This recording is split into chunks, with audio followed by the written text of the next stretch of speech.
Nancy J. Harlan for the New York Rapids. The Rapids only your reporter. Jack Youngwood here for the Newark Ledger, your first source for news. Fire exits. Do you know where they are? Locate the one nearest you.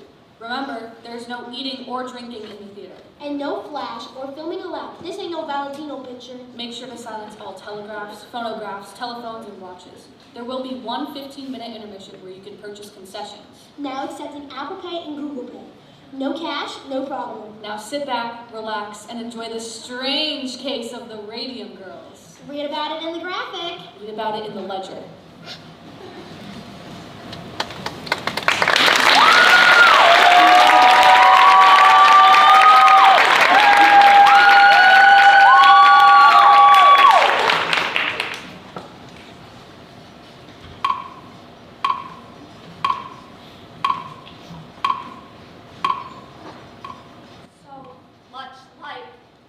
Daylight all the time, and on sunny days, you almost felt like you were sitting outside. It was that bright. That surprised you, Grace? It was a factory. I thought it would be dark and dirty. Then why go to work there? I was 15. It was time I paid my own way. Hey, your own way. What about school? Oh, I didn't miss it so much. The girls were all so nice, and the work wasn't hard. It wasn't like factory work, really. It was more like art. Painting those dials. We were artists.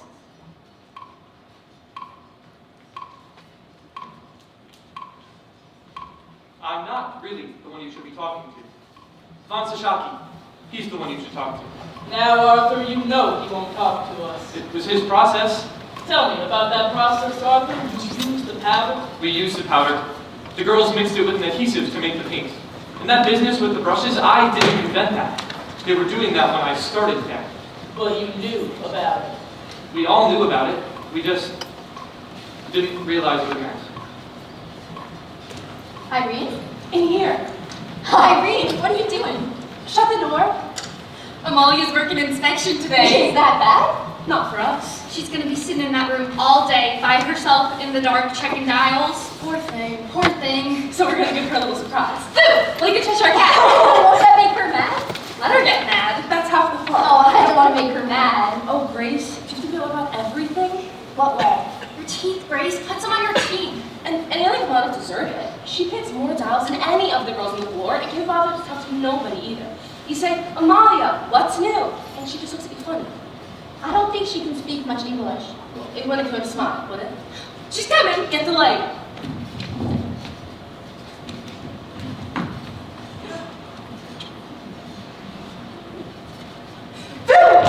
Oops. Mrs. McNeil. Paint in your faces? Have you gone off of your minds? It was just a joke. Just a joke. A joke like that can lose a girl her job. Now, Mrs. McNeil, I'm sure it's not necessary. Don't tolerate no foolishness, Doctor. Yeah, foolishness we don't want, do we? Mr. Beezer, this is the inspection room. All the dials that come here be painted. And these are some of the girls who should on the floor be working. Girls, this is Mr. Reader, my new vice president and your new plant manager. And I was just telling Mr. Reader what a fine bunch of girls we have here. I'm sure now he must think I'm halfway out of my mind. Perhaps Mr. Reader has some words for the girls? Mrs. McNeil. Well, girls, this paint you've been playing with, it's very expensive. You realize this? It takes several tons of ore to make a single gram of radium. That's a lot of work, hard work for the men in the extraction plants. But they do this willingly. Do you understand why? What they're working for, what we are all working for? The war? That's right, the war. The dials you paint save lives, girls. Our boys in the field depend on them. To read in the dark, no mistaking what they see. Otherwise, some of those boys won't be coming home. So when you play around and don't take the work seriously, well, you're playing right into the hands of the Kaiser. And we don't want that, do we? No. So let's get back to work now and leave the tomfoolery at home. Mr. Reader, I just wanted to say, I'm sorry. I won't do nothing like this ever again. Well, dear, just remember this. If you do right by us, we'll do right by you.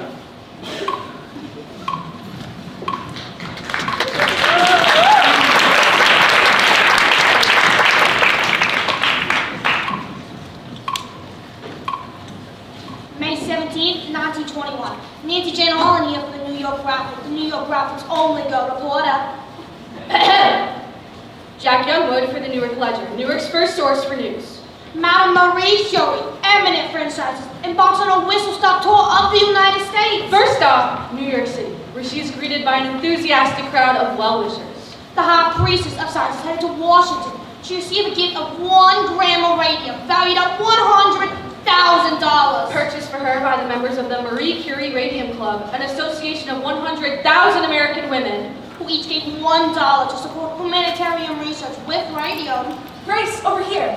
Irene. Look, I got my certificate. Member, Marie Curie Radium Club. You gave $1? It's all for science. Science? What about my room and board? Oh, there she is. Welcome all. I must ask you, ladies and gentlemen of the press, please limit your question.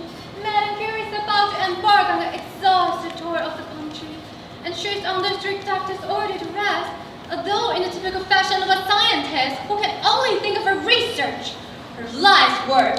She has refused to rest! Madame Curie, what will you do with the radium? What will you do with the radium? I will continue my experiments to find better treatments for the methods for the treatment of the cancer.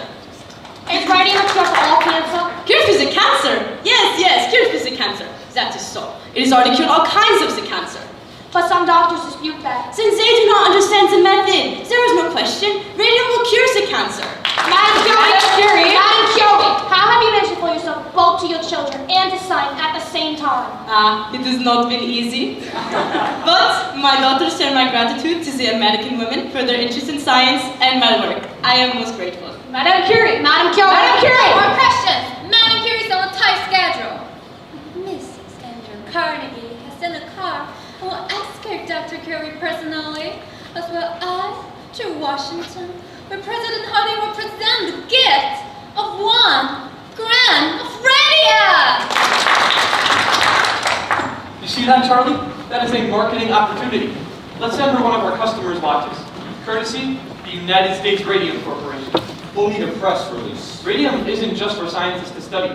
The average American can share in its glory every night. Luminous clocks, luminous watches. Anyone who thinks these are just novelties, consider all the other advances in the past 50 years. The electric light, the telegraph, The the telephone automobile. Inventions all once dismissed as toys, as novelties. are now essentials to modern life. Got it. That ought to sell some watches. Watches, absolutely, but you heard the lady. That's not where the growth is right now, Charlie. It's the medical market. Standard Chemical owns it. Only because Von Sashaki lets them take it. If we wanted to, we could get half their business.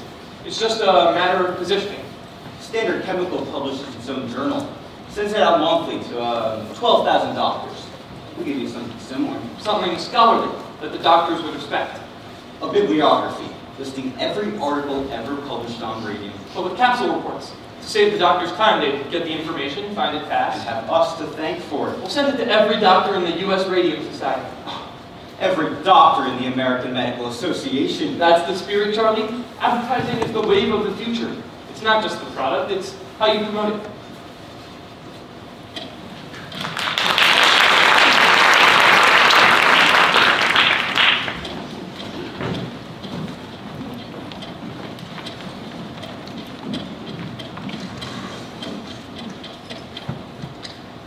Should have seen it, Grace. The church was filled with flowers.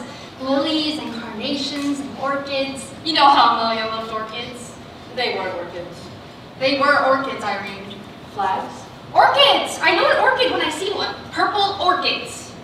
Oh, and Grace, that smell. What was that smell? It was like flowers? No, it was like heaven. I was going to say it was like heaven. Like heaven. Catherine, it was just a funeral. You make it up like it was some Valentino picture. It wasn't just a funeral. It was Amalia's, and it was beautiful. You should have seen it. The church was like the botanical gardens, and the company sent a big spray of flowers too. Carnations. Mums. Yellow carnations. Those were mums. Well, it sounds like a nice service anyhow. Girls, the whistle's already gone. Now then, I have new instructions to stay. We're going back to the old way of pointing the brushes. Losing too much in the cloth. But, yes, Grace, something you wish to say? Dr. Von Sashaki told me not to do that. He said it's unsanitary. Unsanitary? Well, I'd hardly believe he'd say such a thing. We've been doing this as long as I've been around here. You must have misunderstood him. Yes, ma'am. And you're not to get new brushes until you're done with the old. They've got to be so bad you can't get a tip no more. Can't make quota like that. Well, you'll do your best then, since I have my instructions. I need a new brush. It's not for us to be asking questions, is it? It's for us to do the work. I have my instructions, girls. I have my instructions. Here's an instruction for you, McNeil. Let some of the starch out of your corset. Was she at the service? McNeil, are you kidding? Didn't she cross the street for her mother? Most everybody else was, though. He was about the only girl from the floor who wasn't there. I wanted to come, but Mom was working and I had to watch the little ones. Could have brought him. All 7? Well, if it was me, I'd have tried to be there. Just lay off. Grace feels bad as it is. Were many of the fellas there? Oh yeah, lots of fellows from downstairs. Mr. Roth from the front office, Dr. Von Sashaki was there, and Mr. Reader. And he left early. So, he was there all the same. Oh, and Grace, you know that fella from Crystallizing? The one with the red hair? You know who I mean. He was there. Oh, the tall fellow with the freckles? That's the one who snaps his fingers all the time. George! Jerry. I think it is George. It's Jerry. Jerry Mallon. He's the one who was talking to Amalia in the day room. That's the one. Ooh, Grace, when Mass was over, he goes over to her coffin and he goes like this. Like this, he goes. No. Yes. Really? Really? Oh, for pity's sake. Well, he did. Nobody could believe it. So what if he did? So what? He was in love with her. That's so what? Don't you think so, Grace? Well, I guess he had to be if he did that. Can you imagine? Can you imagine if he loved her and he never told her? Never could bring himself to say because she was so beautiful and he was so shy. And now it's too late. It's too late. Their love is forever thwarted. He didn't tell her and he'll never get the chance ever again. Poor Amalia. Poor Amalia. Okay. Her family took it off bad, Grace. Albina came to every one of them crying. Even her father, crying so bad. I ain't never seen a man cry before. Not like that, just falling like a baby. And you know why, too. Because their daughter had died. What she died from. Irene, don't go spreading stories. It's not a story. Albina told us. Nobody's in Grace yet, huh? No what? No what? Amalia? Ain't it awful? Albina said her father's fit to be tied. 6 girls and ain't none of them ever going to a dance again. All because Amalia up and died from syphilis. Shh. I can't help it, that's what she died from. You don't know that for sure. It's on the death certificate. Anemia and complications from syphilis. But Amalia was ever so nice. Guess she got around more than we did. Maybe it's a mistake. Maybe the doctor got it wrong. Come on. He could have got it wrong. Doctors are wrong sometimes. It's true, doctor was wrong about Aunt Ivy. What's Mama got to do with it? Irene, don't you remember? Up to the day she died, doctor said Aunt Ivy would be fine. Said, take a cup of tea, get a good night's rest. And 2 days later, we was taken to Rosedale Cemetery. Girls. Gentlemen are here to make an announcement. Thank you, Mrs. McNeil. Girls, we are here to put a few rumors to rest. Want to explain some changes, yeah? Yes, as you may have heard, Dr. Von Sashaki is stepping down, and he wanted to take this To opportunity... make with goodbye, when Mr. Reader has kindly consented. Some of you I have known since you were little girls, coming here during the war, working so hard day after day, 200, 300, some of you 500 miles a day. So excited to be part of our work here. When's this company I start? In my kitchen, mixing the paints, I knew I had found something miraculous. Something to make life better, easier. Well, now what do I read? More and more uses there are for radios. More than I ever dreamed possible. Thank you, Doctor. Yes, thank you, Doctor. Now, girls, the Doctor is a very busy man, and he must be on his way. So let's wish him the best of luck in his new business ventures. Very good then, girls. Well, Mr. Ritter, let us good luck wish to you also. Thank you. To the plate, he steps your new company president. Our congratulations to you. Thank you.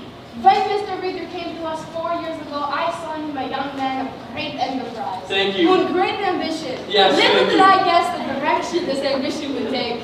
But one of the things that makes this country so great is the opportunity it presents to young man and his friends. And so, girls. So, ladies, let us wish Mr. Reader the very best in a new direction he intends his company to take. New direction? Now, With Doctor. the slowdown in dial painting, with business moving into the medical market, there's going to be a lot of changes. Yeah? What the doctor is referring to, some of our larger customers are setting up their own dial painting studios. Which means less work for the girls here. In the short run, things will be slower here. However, the Waterbury Clock Company up in Connecticut will need help setting up this new studio. We were intending to make the announcement next week. We'll make it now. Mrs. McNeil? Well, we were gonna ask some of you girls to go out over there. The work is supervisory in nature, which means more pay. You have some girls in mind? Louise Conlon was one, Sarah Deutsch, Letta McCarthy, Catherine Shaw. I have the entire list downstairs. I'll post it today. Fine. There you have it. Now, as you are all on the clock, I will leave you to your work. Thank you, ladies. My best wishes to you. Let's back to work, girls. Are you gonna do it, Catherine? Are you gonna take that job? Would you, Grace? Would you go to Connecticut? Oh, I don't know. That's awful far from home. Tommy would have to fit. Come on, Grace, it'd be fun. Wouldn't it be fun, Irene? Irene? Irene, honey, you alright? Yeah, sure. Why wouldn't I be alright? What? Your mouth is bleeding.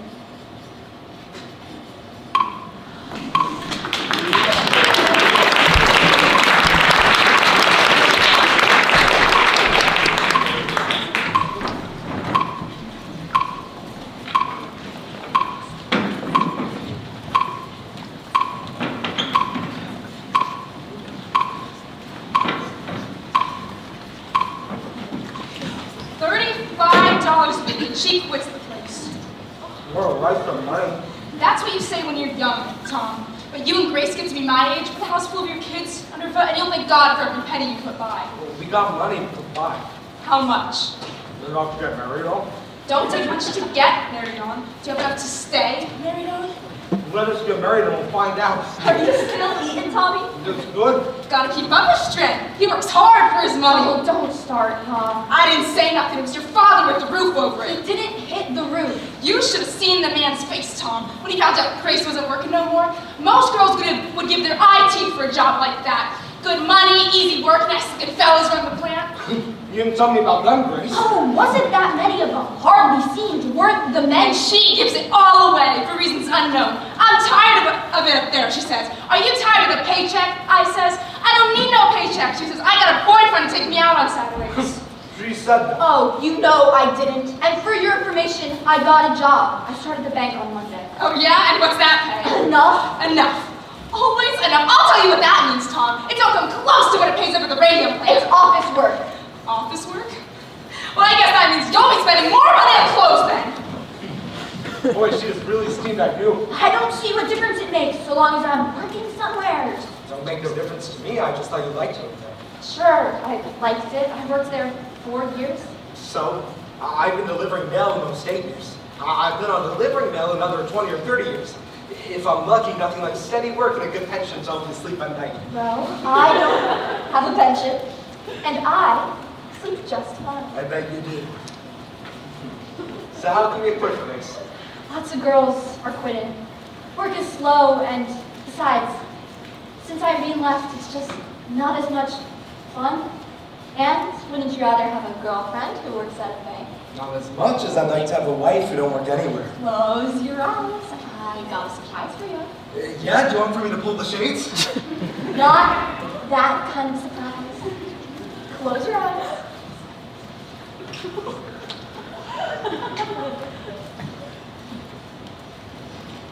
Now, look. Wallpaper.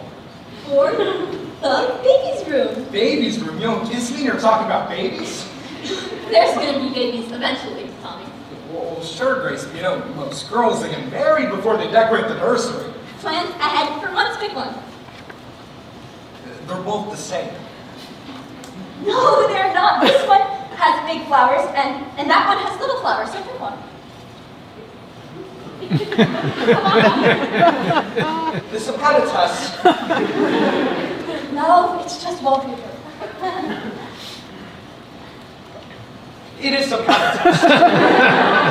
Pick one, Tommy. That one. Really? The other one. Which do you like, though? They're both nice. This one's pretty, don't you think? Then that one. I want you to like it, too. If you like it, I like it. Wallpaper as well. No, it isn't. You don't pick something you can stand to look at for 20 years. Yeah, same way you pick women? Keep it up, smarty pants. You won't never get that kiss. All right.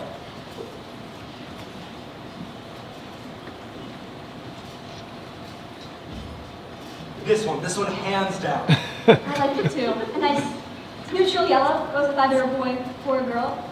And until the baby comes, you can use the room for other things. Yeah? Like what?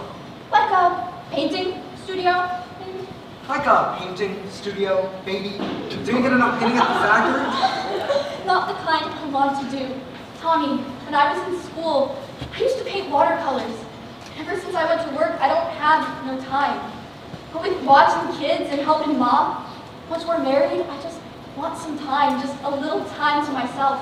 So I can do watercolors, or oils maybe portraits in oil. I can paint your picture if you like.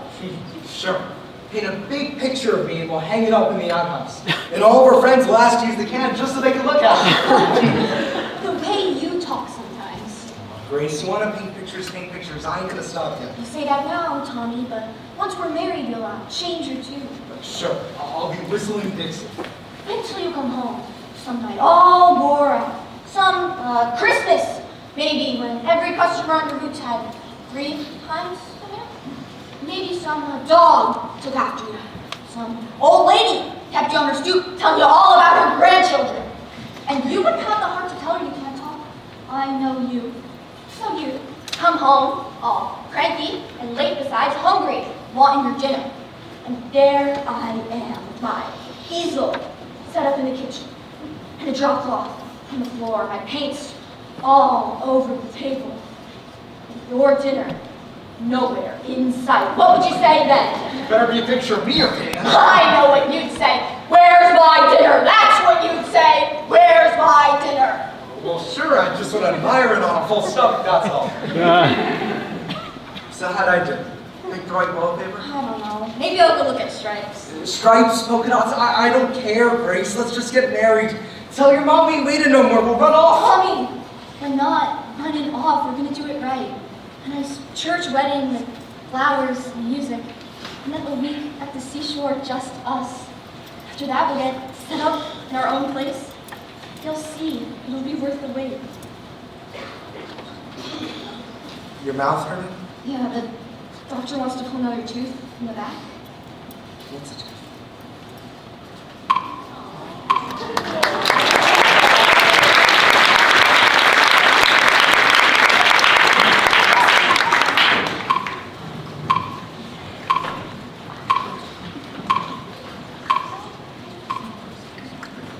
Hazel Kuzer.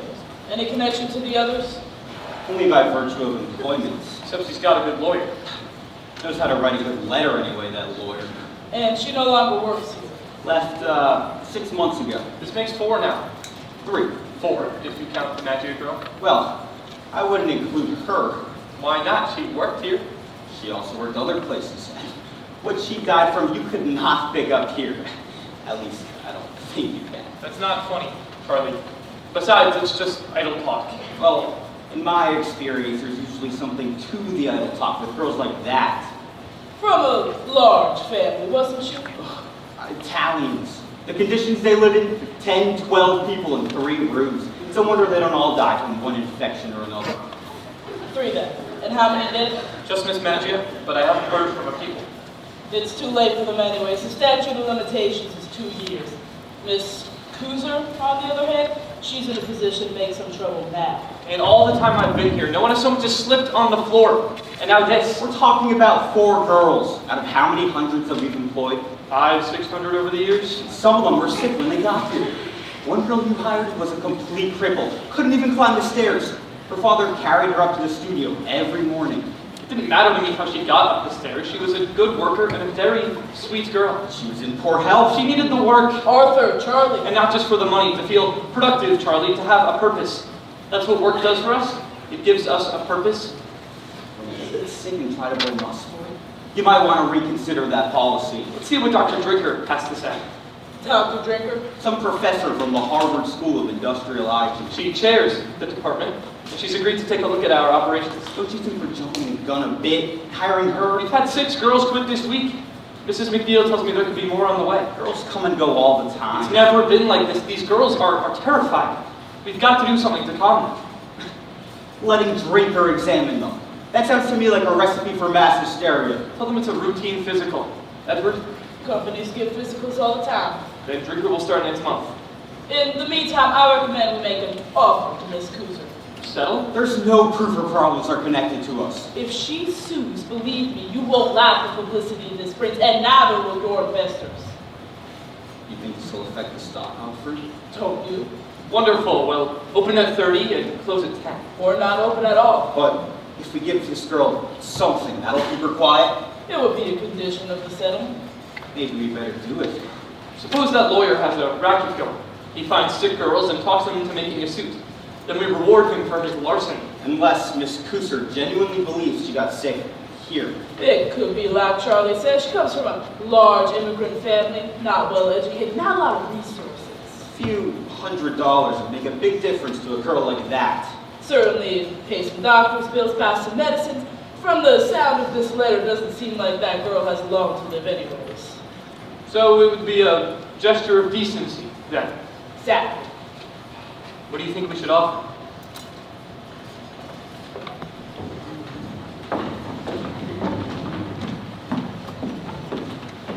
March 24th, 1924. Jack Youngwood here for the Newark Ledger. Nancy Jen Holland for the New York Graphic, the Graphic's only girl reporter. Could radiant water pose a cure for crippling arthritis? Scientific studies suggest a connection. Dateline, Orange, New Jersey. Radiant water products offer a miracle cure for crippling arthritis. Some patients reported a significant abatement in their symptoms. Mrs. Jeremy Michaels of the Bronx tells how radiant water transformed her life. My pain got so bad, I couldn't hardly bend over. While others reported only mild relief. This poor brave woman could not even down to kiss her little ones goodnight, and I got 3. Let me tell you, they are a handful. Dr. Martland, Chief Medical Examiner for Essex County, commented on the study. Preliminary at best. Your recommendations, Dr. Martland? I advise for the study. Then Mrs. Michaels tried Radical. They said it would help my rheumatism. So I drank a bottle a day for a month. Wasn't cheap, but I was desperate.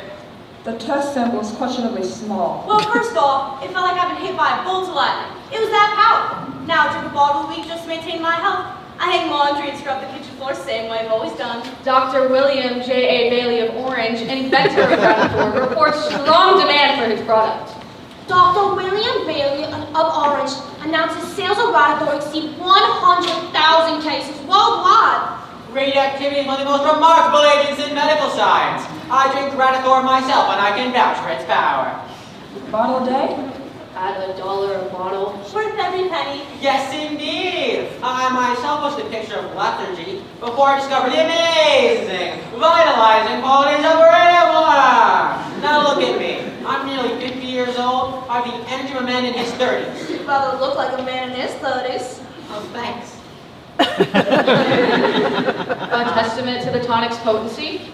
Or to the seller's creativity? Radithor! It is perpetual sunshine! And a perpetual money machine for its inventor. Is there no end to what science can do?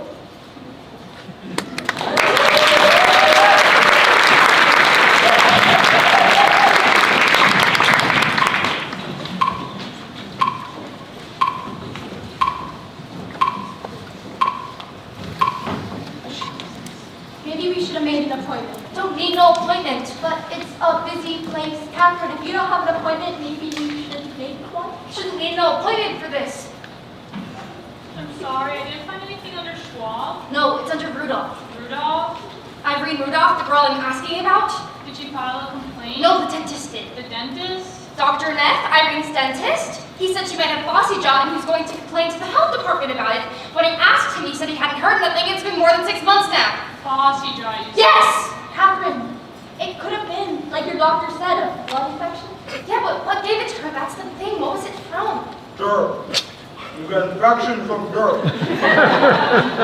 From dirt. Her face puffed up like a pumpkin. Her jaw rotted so bad she couldn't eat nothing. You think you get something like that from a little dirt?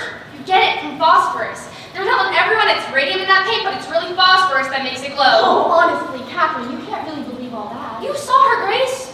Catherine, it was like you said, they never would have let you up there in the first place. Sure, they'd shut the place down. Shut it down? Who? Who's gonna shut it down? I don't know. Kathy? Honestly, Grace, you're such a ninny. Hey. How are they gonna shut it down if they don't know about it? Never think of that! Now, come on. It's all right. No, she got no business speaking to you that way. She's just upset. Upset? She's gone around the bend. She probably thinks they're dumping arsenic in the drinking water now. Next thing is, they're kidnapping babies and using them to stoke the furnace. Go ahead and laugh.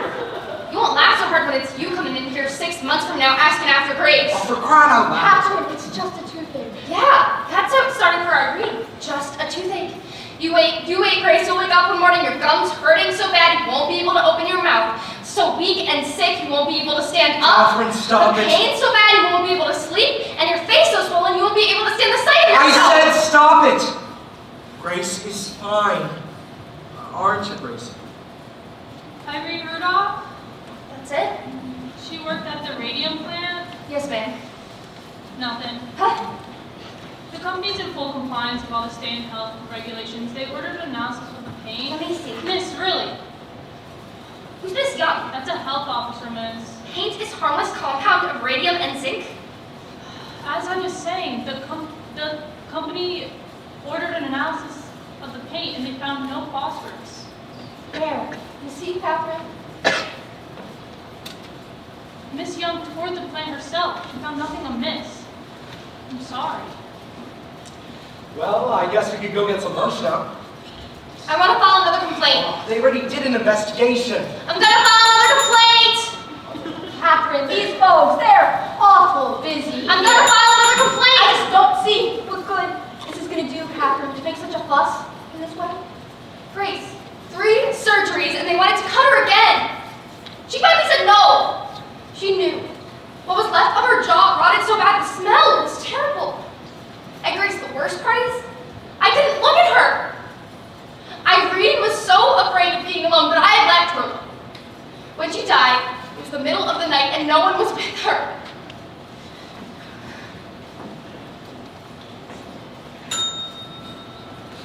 I'm sorry, Ken. We have another form. My friend would like to file another complaint. Another complaint? Is the girl still sick? No, she died.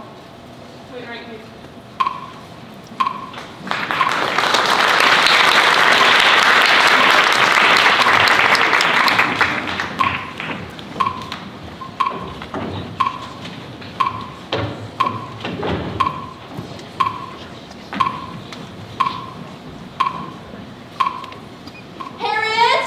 Harriet, you'll come down from that tree at once. I'm waiting for Papa. Fine. When he gets here, I'll send him up after you. There he is, Papa. Harriet! Harriet, come down at once. I can see clear to the church. Can you? Do you see her grandfather? No, but I can see clear to the schoolhouse. You think this is funny? She's enjoying herself. Harriet! Tell you what, if she doesn't know what to shout to, she won't shout. I can hear her all over the neighborhood. And then, When she comes down, I want you to speak to her. she's 9 years old, Diane. I'm trying to raise a daughter, not a son. Time is on your side. In a few years, she'll lose all interest in trees and develop a fascination with boys. That's supposed to scare me. And when that day comes, she'll be frantic. Because she no longer wants to climb trees. What's this? Something to give you vitality. You think I need vitality? That's what it says on the bottle. Is it pure? We're his supplier. Do you want to try it? If it will give me vitality, how could I refuse?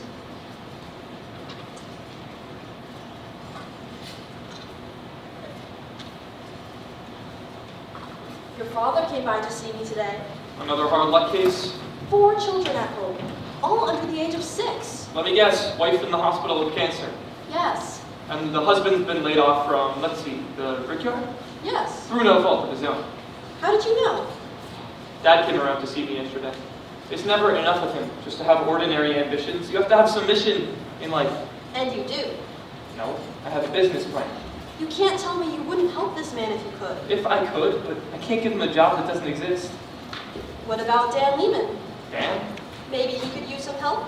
In the laboratory? Dan needs trained technicians, not a bricklayer. What about Mrs. Milton? Don't you women have a social club for things like this? You mean the Women's Club Civics Committee? Right. Yes, the club takes an interest in such cases, but we're not an employment service either. Which is why I thought you could help him. But you do love being married to the company president. It has its advantages. Ever think of trading it in? Do you? I got my shoes shined at. And while I sat there and watched the boy work, I thought, this is quite the enterprise. The work walks in, the work walks out, no inventory, no health inspectors, no stock price, no warehouse. And you trade all of it in for your own shoe shine stand. Fewer headaches that one. So you're in one of those moods again. What is it this time? Can't be the market. It went up today. Now you're reading the financial pages? I have to entertain myself somehow. So what happened today? You're being very strange. Am I? I'm sorry. You can tell me, you know. Nothing to tell, really. This is going to be our best year yet. So it's the prospect of success that you find so disheartening. I'll get my checkbook. What for? You're a bricklayer? Artie, he needs a job, not charity. What is it your father says? A working man needs to work. It wears... It wears on his soul not to work. Well, if it's a matter of his soul, that's different. I'll have him talk to Dan. Artie! But I make no promises, Diane. No promises. To your health.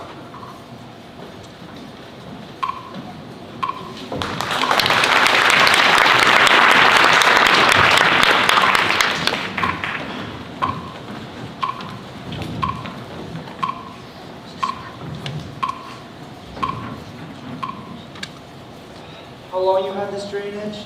Week or two. Heard something awful after that. Anything else bothering you? Back hurts some too. You're back now? You seen your regular doctor? He says it's nerves. Nerves? About my wedding, though. This ain't no case of nerves. I hope you told him that. What do you think? I think you better schedule that surgery. Couldn't we put it off a little till after my wedding? You don't have that surgery, you won't have no wedding. Huh? Miss Ryer, I want you to listen to me. Your jawbone is decaying. That's the black pus oozing out of your gums. It's the bone itself. That's impossible. To Mr. Arthur Reeder, U.S. Radium Corporation, from Cecil Drinker, Harvard University, enclosed is a report. Finally. We believe the trouble in your plan is due to the radium. Radium? It can't be as bad as all that. This can't be. Put off the surgery, and you will develop a septic condition. It could be fatal. The blood change in your employees can be explained on no other grounds. Everything I saved for my wedding. Photographic films carried by employees show heavy fogging. Well, I got a suggestion for you. And we suspect high levels of gamma radiation throughout the plant. Go to the radium plant and explain your situation. Go to the company? We realize no proof can be offered at present. Once they see what kind of shape you're in... This is impossible. They gotta be obligated to help you out. But in view of the material in the literature, I don't see how they can refuse. and the facts disclosed by our investigation, we recommend immediate and drastic remedial action. Look, if you want, I'll write to them. They can work through me. Just pay my bills directly. You think they do that? They got a more obligation, don't you think? I guess so. We'll do it right now. I'll get some paper. Charlie! She has to be wrong, that's all. She's wrong. Charlie, she has to be wrong. She must have overlooked something. If we're suffering from a new ailment caused by radium, it should occur generally throughout the plant. One would expect. There's several hundred milligrams in the big vats. There's several hundred in crystallizing, several hundred in the extraction plant. The entire backyard is filled with tailings. Radium is present in good amounts all over the property. If it's the radium, then the incidence of illness should be highest in the laboratory. And no one there is sick? Then perhaps it's some combination of the radium and the zinc? Or something peculiar to our plant alone. Some kind of bacteria, perhaps, in the brushes? It can't be the radium. There are dozens of application plants all over the country, and none have ever reported anything like this. The Department of Labor wants to see this report. Yes, I'm aware. What are we gonna do? This tears us to pieces. How do we respond? They want to see the report? We'll show them this. One page? The most important page. Drinker will never stand for this. Drinker works for us. Besides, this is a proprietary report. What we do with it is our business. But the Department of Labor, Arthur. Just need time, Charlie. Just a little They can shut us down for this. Scientists, government men, they have no idea what it takes to run a business. Pascack thought advertising was a dirty word. He laughed at the very idea of promotion. I can't tell you how many times I walked into that man's office and he turned a deaf ear to everything I told him. But look at us, Charlie. Look at us. We showed him we are the largest single supplier of radium in the world. The largest in the world. Do you know what it took for us to get here? Do you think I'm going to stand by idly and let our good name be dragged through the mud? Trust me, Charlie.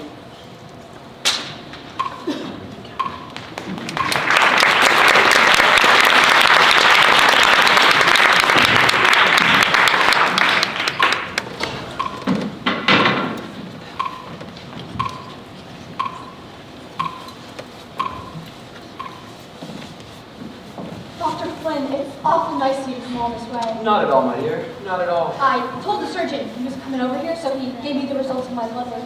Excellent. And so? I must say, Miss Fryer, your blood looks better than mine. It does? That's what happens to an old man who smokes. Now, tell me what else troubles you. My feet and my back, mostly. I've had to wear a brace for a while. So I see. And you started before you left the company, or after? After I left. Dr. Neff says this all has to do with the radium plant. I know another girl from the plant who died from it. Irene Rudolph? Oh yes, Vincent angina. What's that? That's an ulcerated condition of the mouth, my dear. From the radium? Oh, no. An unfortunate and rare result of poor dental care. So, let this be a lesson to you. Always brush your teeth. There was something else in the paper about this, about other girls who got sick. One girl I worked with for a while, she's in the hospital in New York, and the doctors don't know what to do. They've never seen anything like it. Miss Fryer, don't tell me you pay attention to the papers. The sources are not scientific. But Reporters are not scientific. They do not follow scientific methods. They write to sell, not to educate.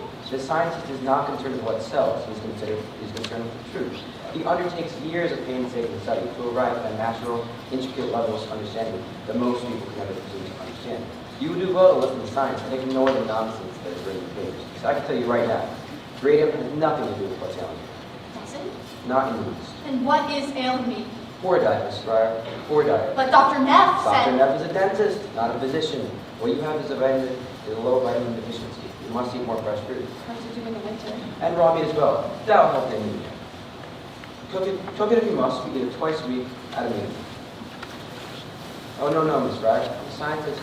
I take purely scientific interest in this situation. By allowing me to examine you, you'll help me to advance my own studies. I thank you. Call me any day, day or night.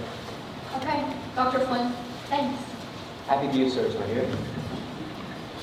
Dr. Frederick Flynn, PhD, Physiology, Columbia University, PhD?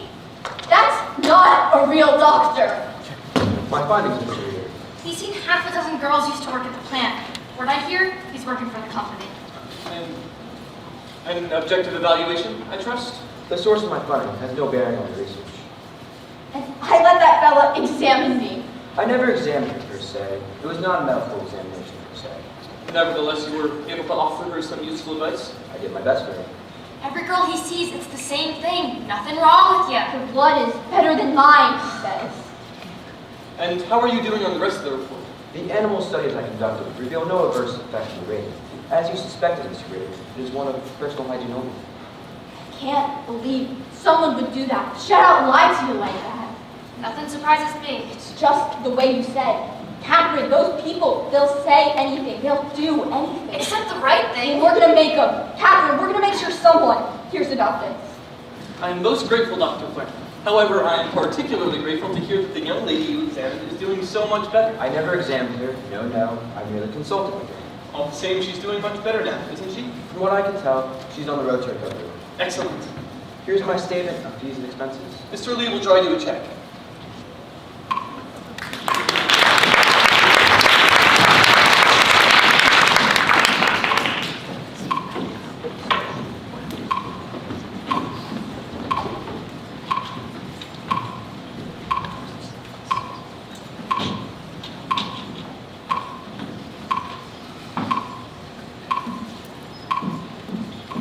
And so I leave you now with this one thought. Ladies and gentlemen, we do not have to accept injustice. We can use our powers as consumers to influence the practices of those who would wish to profit from our patronage. Thank you. Thank you. Thank you, Miss Wiley. And thanks to the New Jersey Consumers League for another job well done. This concludes our program for this evening. I don't think we have time for questions. But we hope that you will join us next door for light refreshments. Want any? Can I throw this a little jar?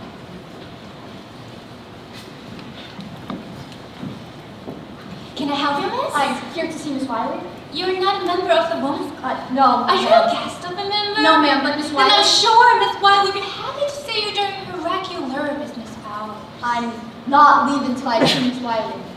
It's all right, Mrs. Middleton. It's fine. You must be Miss Wiley. Yes, ma'am. Miss Young at the health department said I should see you. I know I should have stopped by your office, but missed a lot of work lately and I didn't want to miss no more. No need to apologize. I've been meaning to call on you myself. Please, sit down. Me and Catherine, we wrote to the company about our troubles, but we never heard nothing. So then we went to see a couple lawyers, but they all said they can't do anything because it's been so long since we left the plant.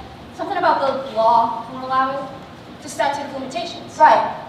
And one lawyer said he'd be willing to sue anyhow, only he wants $1,000 up front. I already spent everything I saved for my wedding on doctors and dentists and hospitals. And I still don't know what's wrong exactly. And Tom, that's my fella, he says he don't care. He just wants to get married anyhow. I just wonder, what good would I do him? This, Wiley, if I could just get some compensation, I could settle my debts, and then maybe I wouldn't feel like I was saddling Tom with such a burden. I'm sorry to rattle on at you about these things. I'm just so tired of being pushed around. I don't blame you. Miss Young at the health department, she says the Consumers League has, what did she say, clout? I'd like to think so. We've certainly had our share of successes. Could you help us then? Tell me, Miss Fryer, just how far are you willing to go with this? Ma'am? Suppose I do find a lawyer to take your case. Someone willing to take it on a contingency. You wouldn't have to pay him unless you won.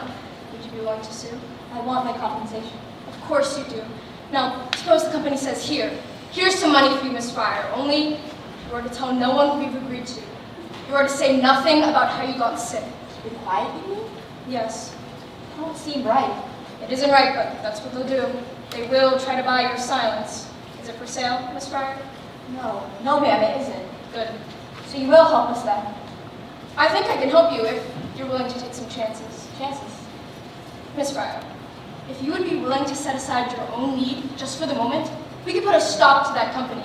We can stop them dead in their tracks. What do I have to do? We start by putting you on page 1. Page 1, you want her to talk to the newspaper? Not just one newspaper, many, many newspapers. Is that really necessary? All we want is a grace here. Tommy, let her finish. I understand your concerns, but this company has already shown it's willing to go to extremes to protect itself.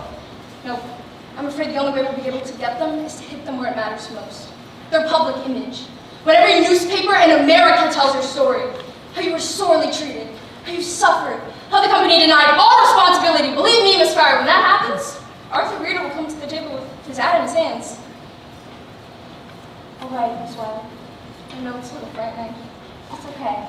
Right now I'm more angry than I am scared. Good. You hang on to that anger, Miss Fryer. You're going to need it. Only, be sure no one else sees it. Yeah? Public sympathy, Miss Fryer. It's our strongest weapon. And the public doesn't have much sympathy for an angry woman.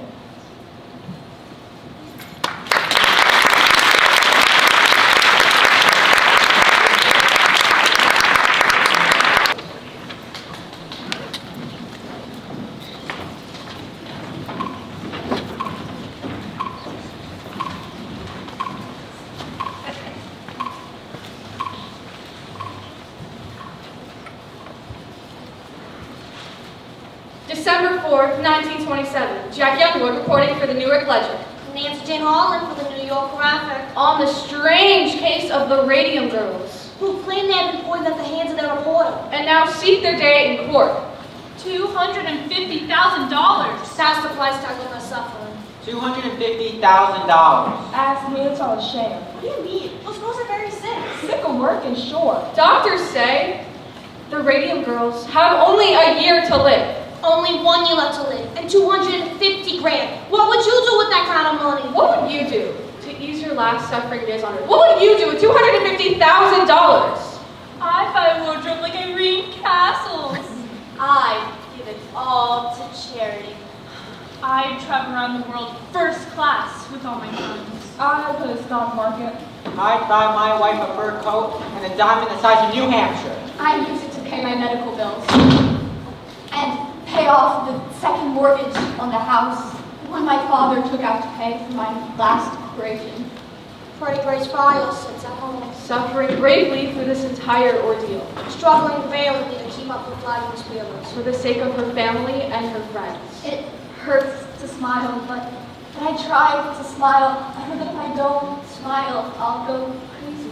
Tell us, Miss Fryer, how does it feel facing sudden death? I try not to think about it, but it gets here sometimes. It's not what you've been through. And the company's getting fat off your labor. And all they have to say about it is... No comment! Don't you just want to punch somebody? No, that would do no good. Rather, think about how it's going to be when justice prevails. And maybe do something nice for folks. Maybe send them on a trip. I never did have no honeymoon. What a fine example of womanhood. We can only aspire to bear our cross in life as nobly as this young girl.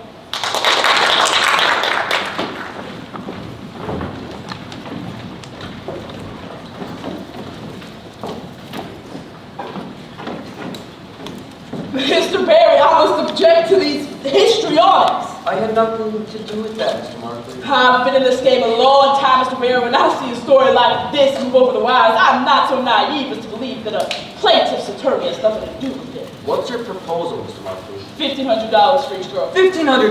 That's not even a year's wages. We find it very generous considering your case won't survive the statute of limitations. This is a case of equity, sir. The Chancery Court will come to a different conclusion. The Chancery Court can't rewrite the law, and the law is clear 2 years from the date of injury. Your clients are out of time. 2 years, the date the cause of injury is discovered. Very creative, Mr. Barry, very clever. I have to admire your imagination, but you've a long way to go before you can convince the judge. And in the meantime, Mr. Markley, the press will continue to take a great interest in the company and its complete indifference to its workers. No doubt that'll prove good press for the Consumers League, and you accuse us of exploiting these girls. You're the one hiding behind the statute of limitations. Huh? Ms. Wiley? You know very well the law never anticipated a situation like this. These girls were dying years before anyone knew the cause. Before anyone knew the cause? Does that include the U.S. Radium Corporation, Ms. Wiley? When, or I should say, if this case goes to trial, I only hope that's your opening argument. Mr. Perry, you will have made our defense. See you at the hearing.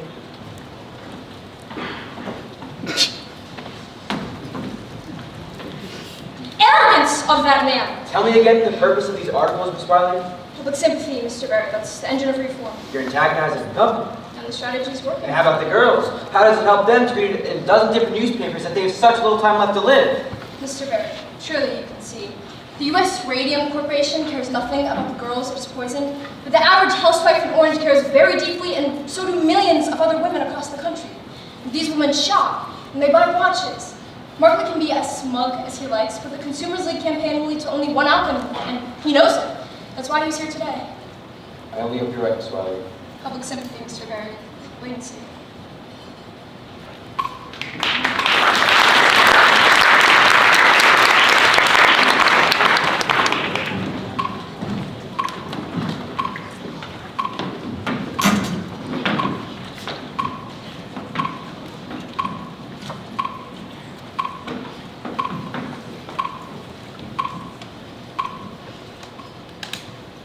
Dear Miss Schwab, I read your sad story in the Boston Globe, and I'm so sorry for your plight. It seems in this time of rapid advancement, the well-being of the average worker is overlooked. I would like to share with you girls the key to my own good health at this age of 92. It's called Christian Science.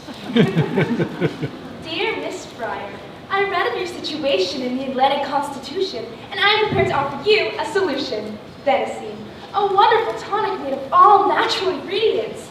Venison will restore your health and vitality. We are prepared to offer you a lifetime supply of Venison in exchange for the exclusive rights to use your photos in our advertisements. There, girl. I read about you in the Village Gazette. I run 100 head of cattle up here and do very well by myself. I've always loved working by you, and I'm well equipped to offer you a comfortable home in your hours. A girl like you has suffered so much. Don't you think you deserve a complete 10 hours of happiness? Sincerely, your admirer, Leonard F. Watkins. P.S. Enclosed is my picture. Look at this, Catherine. This man actually sent a picture. All right, Catherine. Bleeding again. Shall I get them nice? I did this before. It'll stop. Don't you need sleep? Who can sleep? I never sleep. You'll sleep tomorrow? Yeah. Might not wake up. Of course you'll wake up. Not if it don't go well. Sometimes you don't come out of it so good. My mother's cousin went to the hospital for her appendix, and she didn't come home again. Well, you just can't think like that. Catherine, look at this mail. Miss Wiley said folks would be on our side, and she sure was right. Here's one from California. What if we don't win? Yeah, but what if we don't? My father will lose his house. We'll be on the streets.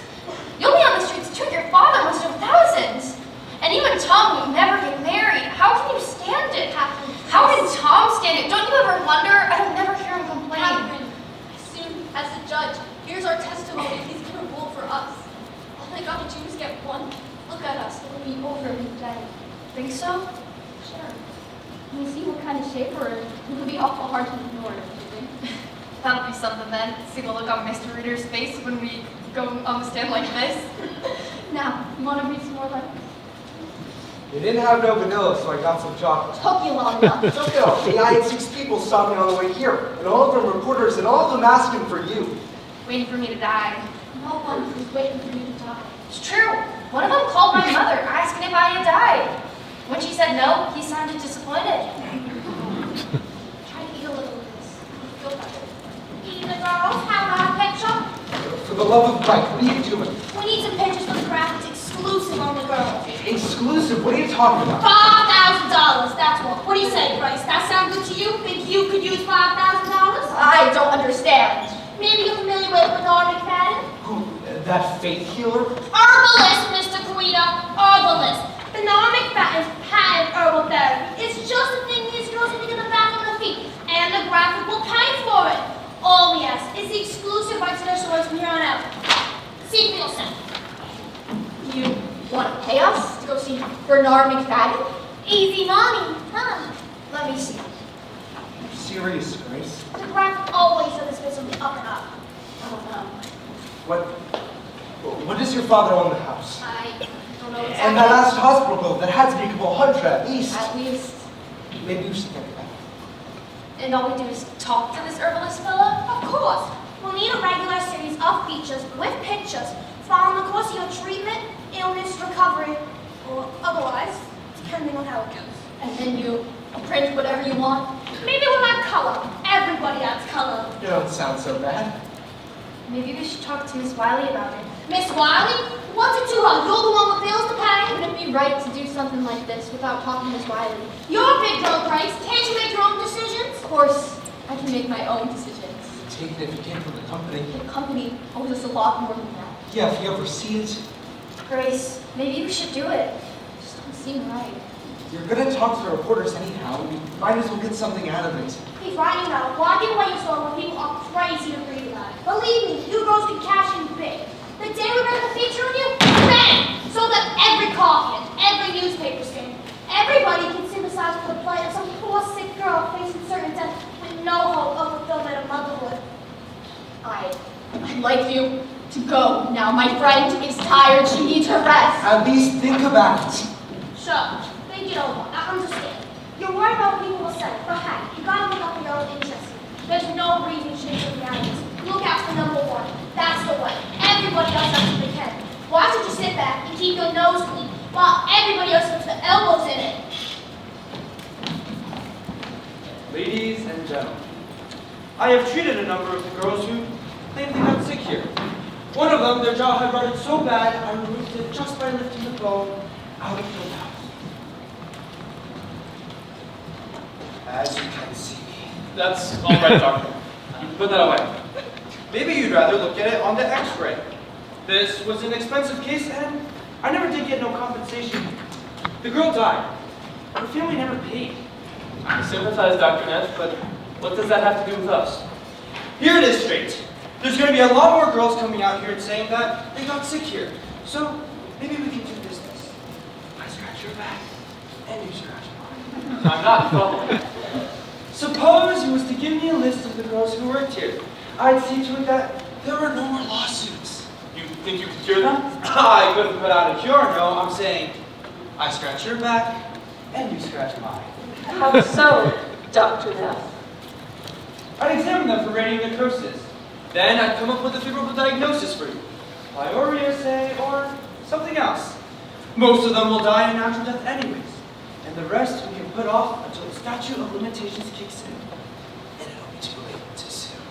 You'll persuade them that they haven't got a case against the company? Exactly. And if it did come to court, I could say that it was some other problem. And it'd be strong testimony coming from the doctor who treated them. What makes you so sure these girls will come to you? They'll come to me quick if I don't charge them nothing. Because we'd be paying you? Exactly right. We understand each other, Mr. Reader. Exactly what are you asking for, Dr. Neff? I'm asking for $10,000 for my trouble so far. And for every girl I've agreed to see from here on out. $2 for every visit plus expenses for the x-rays. I'm suggesting a gentleman's agreement here. Better off if it's not in writing. No. All right, we'll put it in writing. We'll do nothing of the sort. Your proposal is immoral, and we'll have nothing to do with it. Immoral, you say? You're a fine one to be talking about morals. Mr. Lee, when you got your own hired guns ready to testify? Those are expert witnesses. Expert witnesses? Paid lives, more likely. And not forget the dirt I got. If you're smart, you'll play ball with me. Believe me, there's plenty of other folks interested in that information. You're threatening me? Just a business proposition, Mr. Reed. Just to get out of my interest. See what you can look after yours. Mr. Lee, see Dr. Neff to the door. All right, fine. You want your ball. But when all this shakes out, it won't be me holding the short end of the stick.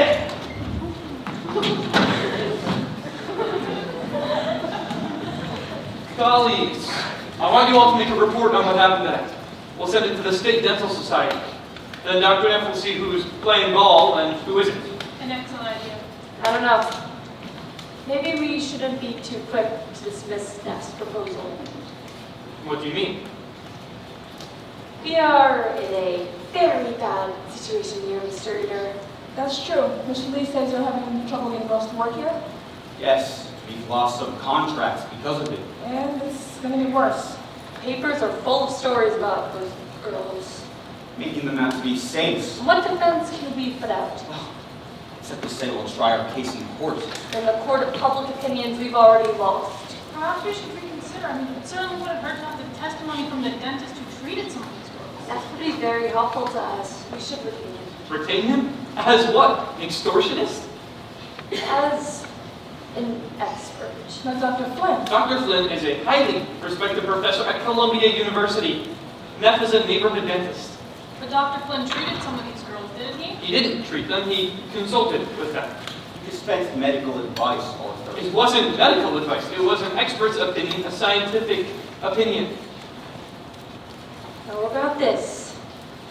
We retain Neff, but we don't put him on the stand. Just to stop him from testifying for the women. That's the most important thing. Yes, I agree. That's the most important thing. Would you agree to something like that, Mr. Reader? Mr. Reader? Mr. Reader? Edward, we can't possibly do this. We can't get into bed with a man like Neff. Arthur's right. We don't want to do business with Neff. He could hurt us. We have to take steps. Neff has already given us everything we need. New evidence, ladies and gentlemen. This is grounds for postponement. 3 months. 3 months to study x-ray. It's outrageous. And the girls, do you see the girls? Their eyes were like saucers, looking at me. Terrified. Mr. Barry. How can these girls last 3 more months? Catherine Shaw could barely make it to the courtroom today. And Grace, she tried so hard not to cry. But of course I had all the answers. Go home, girls, get some rest. That's the best I do, get some rest. You're doing wonderfully, Mr. Barry. It's a difficult case. I don't understand people like Markley and Reader, how they can play this kind of game with those poor girls sitting right there. Maybe this will help to explain. I received a letter. You'd think that they'd be eager to take care of this with the kind of publicity this has got. But no, Markley seems to enjoy the sport of it. It's cold what he can get away with. Very cold. Mr. Barry! What's this? It's from Catherine Drinker of Harvard. She's an industrial hygienist also. She worked with Dr. Drinker on the study of the radium plant. It was a joint effort, actually. That's very interesting, Miss Riley, but we've already seen this. There's nothing in it that can help us. You've only seen part of it, Mr. Barry. Please. This is the complete report. I received it this morning. Mrs. Drinker has been following our story very closely, and she was particularly disturbed to read that last article in the Ledger, the one where Mr. Lee says we're studying clears the company. He doctored the report. Reader doctored the report. Apparently, he pulled out one page listing the blood conditions of a dozen employees and passed it off as the whole thing. Doesn't look so bad by itself, does it? But in context, it's a somewhat different picture.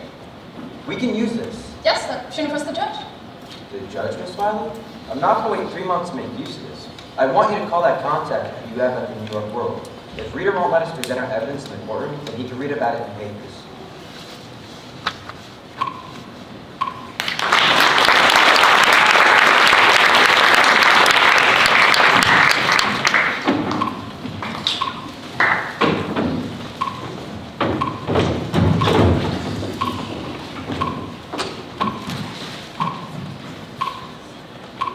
January 12, 1928. Jack Youngwood reporting for the Newark Ledger. Nancy Jane Holland for the graphic. Radium girls go to court today. Radium girls knock at the doors of justice. Will they cause These poor injured girls face pain. disfigurement Ruin. and death as the clock ticks away the precious moments? A hearing begins in Chancery Court. Where the U.S. Radium Corporation demands a postponement. While plaintiff's attorney Raymond Berry makes a shocking disclosure. Showing the department lied to the Department of Labor. Showing that it distorted the results of a Harvard study. Concealing the ill effects of its product. Read all about it in the Ledger. Read it in the graphic. We care because you care!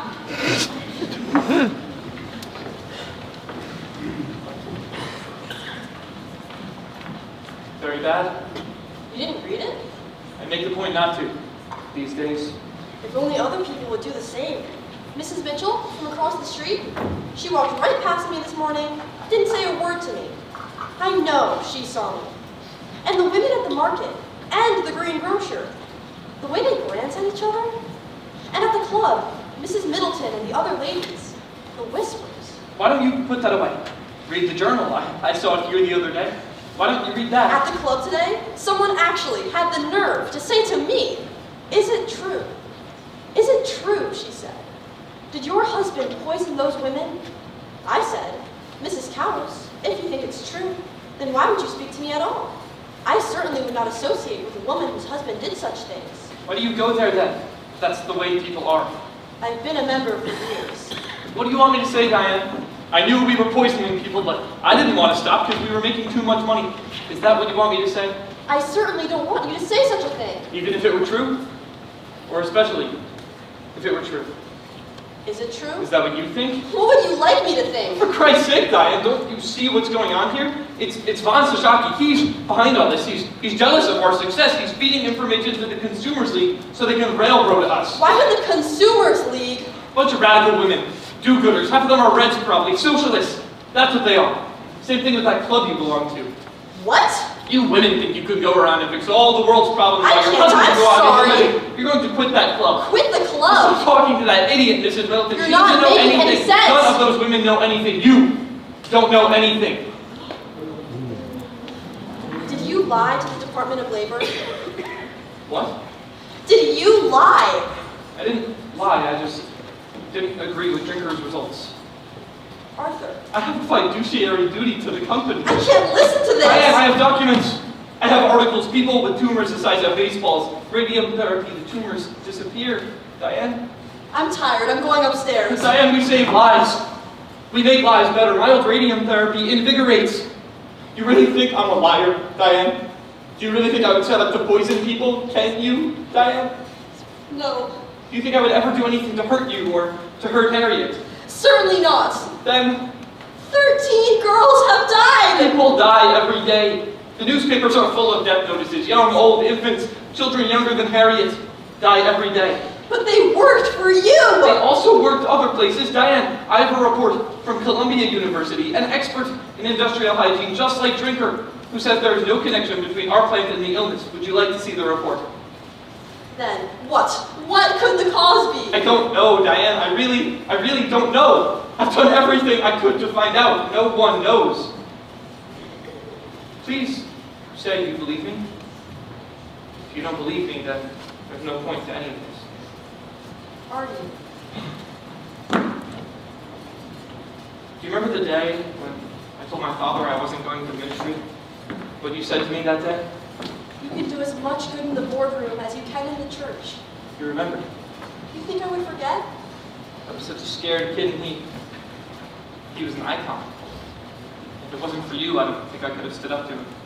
I'm sure you would have. Artie, I know you would have. And ever since then, he's been looking for signs that my soul is lost. You don't think that, do you? My soul is lost? You're a good man, Artie. We save lives, Diane. You save lives. It's all for you. You know that everything I do, it always has been. I know. Please don't let it be another reporter. Don't answer it.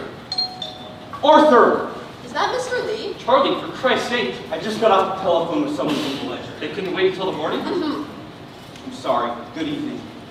Mr. Lee? It's Dr. Lehman. Dan? He's dead, Arthur. What? He died this morning. Charlie, that's not possible. I just saw him last week. He was just here a month ago for cards. They were just here. Dr. Marlin's already done the autopsy. He says it was a severe anemia. I'm blaming the radium. The ledger's going to run it on page 1. I told the reporter we'd issue a statement at 8 o'clock. That's when he needs it, so it can run tomorrow. When are the services? Sorry? The services? I don't know. We'll send flowers. Diane? Of course. I'll call Louise. That's right. Call Louise. I should go over and see her. Poor Louise. We should go see her right now. I wouldn't do that. Why ever not? She's planning to sue. Louise? The reporter from the Ledger told me that. She's filing a wrongful death action. Now, I've worked up a statement for the paper. Company chemist for 8 years, always in poor health, recently in decline. Dan was never sickly. He was always on the golf course, or sailing, or his garden. Artie. He kept a beautiful garden. Let's deal with this in the morning, Charlie. Of course. Sorry to bring you the bad news, Mrs. Reeder. Good night. Good night, Mr. Lee. Charlie can be a bit excessive at times. We have to say something. I don't know what we'll say, but we have to say something. You needn't explain. Sometimes it's necessary. It's all right, Artie. You needn't explain. We're going to throw this away now. Just have the case under the sink. And we'll get rid of that too. We'll have no more of it in the house. I'll do it. Diane? I'm in too far to quit. I really didn't expect you to.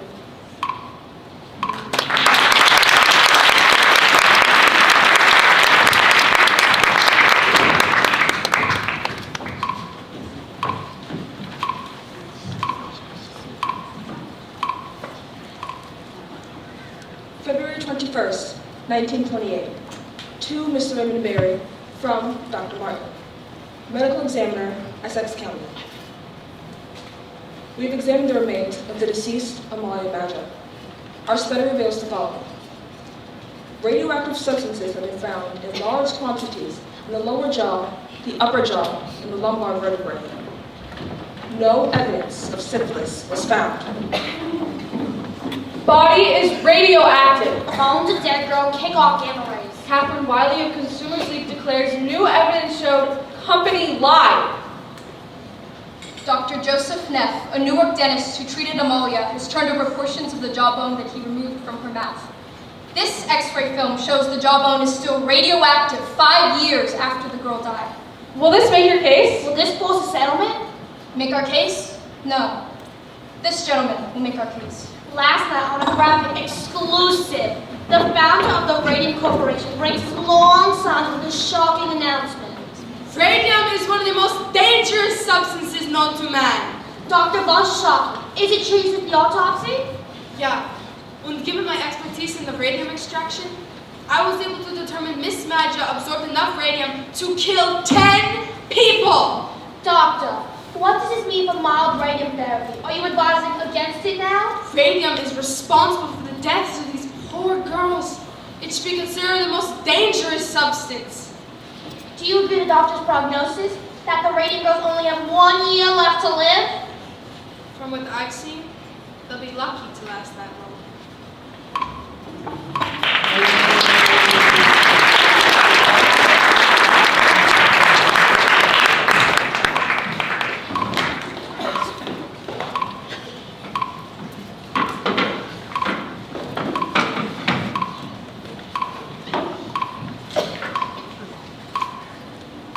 I'll tell you what we should have done.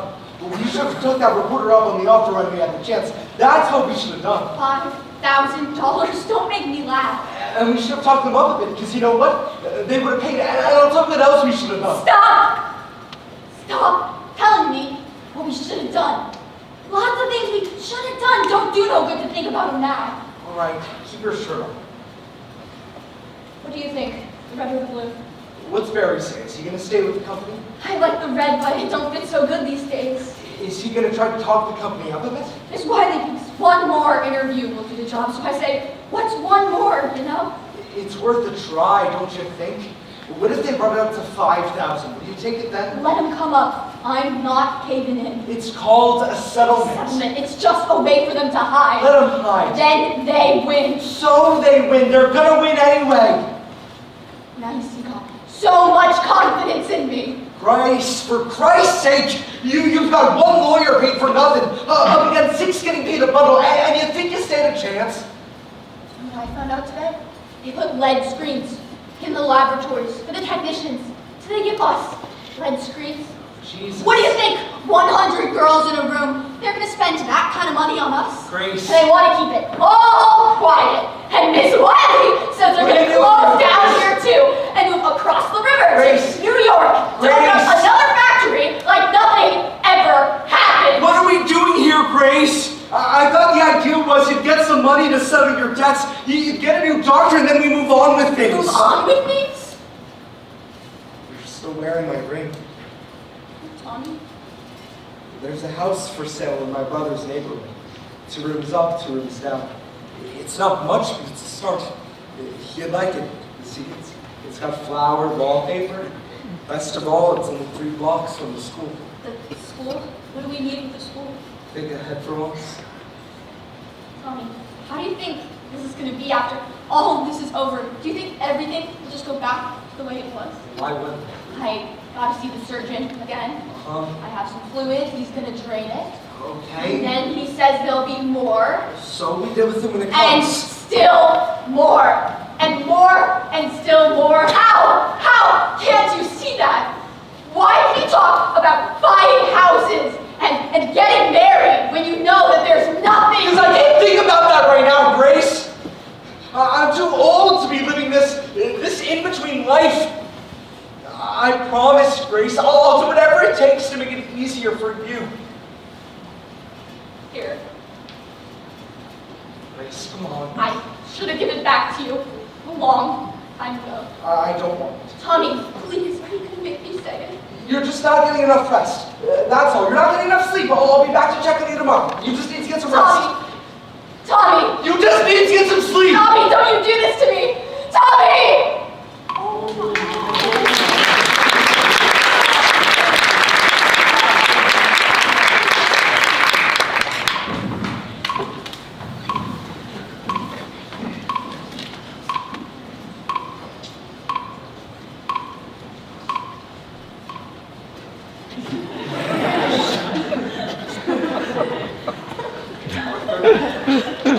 Charlie. Aren't you headed home? Charlie, I've been thinking things through. I think we're going about this the wrong way. I think we should settle.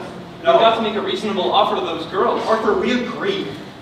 We need a definitive victory. Otherwise, we invite more of the same nonsense. Things have changed. Arthur, I know you and Dan were close, but you can't let that cloud your judgment. Matsashaki is going to testify. We can deal with him. How? Put more money in his pocket. Now you want to bribe him? Not a bribe, consideration. Consideration. For an expert witness. Whatever Barry's paying him, we'll just make a better offer. You don't understand guilt, do you, Charlie? Let me tell you something, Charlie. A guilty man has a tremendous need to unburden himself. His guilt can eat him alive. Don't you see? What Matsashaki wants is to be free. That's why he's testifying for the girls, and that's why he will never testify for us, no matter how much consideration you offer. Settle with these girls, and you'll have to settle with all the others. Nessa's right about that. This is just the beginning. Tell Markley to get in touch with Barry. Get a conversation going, come up with a figure the girls can Arthur, accept. for God's sake, what are you trying to do to me? You want to wipe me out? You've got to get this off the Every table. penny! Every penny I've put by in the last 7 years, I have sunk into this company. Why? Because of you. Because you told me it was a sure thing. No, basically, why work for Matsashaki when we could work for ourselves? Remember that one? Take a chance, Charlie. Take a chance. Charlie, we were fooled. Matsashaki fooled us all. All that's left to do now is clean up what's left. Do this and it's the end, Arthur. You're stepping down, Charlie? Not me. Well, Don't you know? They are one vote away from getting rid of you. and whose vote is that, Charlie? Arthur, have you so little faith in me? I'm still a stockholder. You don't have enough votes to get me off the board. I'll still be on the board. Still on the hook if this company goes under. Think about that the next time your conscience starts to bother you.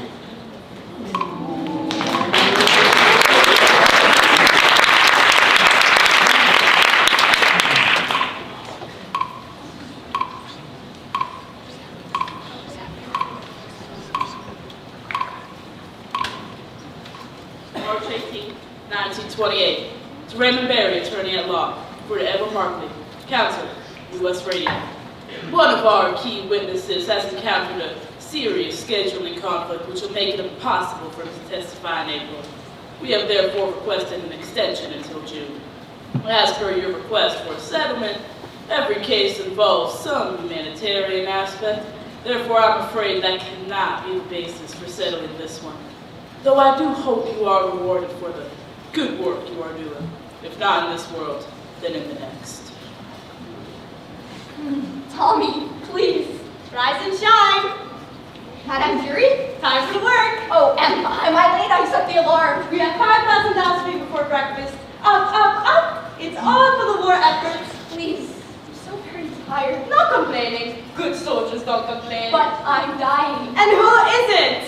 Get up, Grace. Irene. Get up, sleepyhead. You'll never make one like this. It's not fair. I'm only 26. I should be married by now. I should have children in my own home. We all have sacrifices to make sometimes. I know I did. But why? Why must we make sacrifices? It's all for science, Grace. Science, family, every life is sacrificed to something. Just a matter of choosing which. I didn't choose. I didn't have no choice. Sure you did, Grace. Sure you did. Catherine, don't do that. Oh, now look what you did, Grace. She's bleeding all over. I'm sorry, Catherine. I guess I shouldn't have said anything. No problem. What's one more dead dial painter?